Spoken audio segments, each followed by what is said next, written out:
In order to keep their employees safe, business owners need to follow many rules and regulations.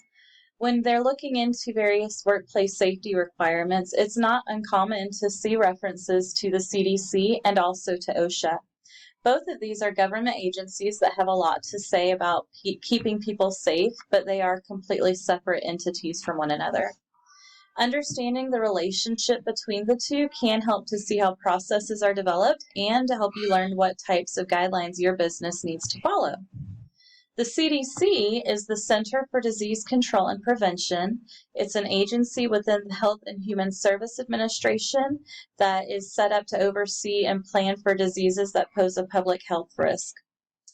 Originally, their setup was to focus on contagious diseases, but now they're responsible for any type of medical-related threat to the country.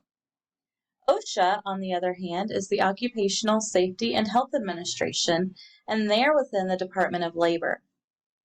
OSHA is tasked with making sure that workplaces operating within the country are safe for their employees, for customers, and for the surrounding environments. Their scope includes making policies to help keep workplaces safe from medical threats, but it goes far beyond that. They're responsible for ensuring that employees provide proper safety equipment, training, and other steps to keep people safe while they're working. These agencies operate separately, and they're filed under different parts of the federal government, but they do work together when they have overlapping goals.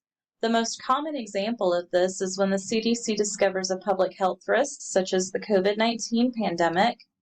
They will issue a series of recommendations on how to keep everyone safe. Then OSHA takes those recommendations and they create regulations that workplaces must follow.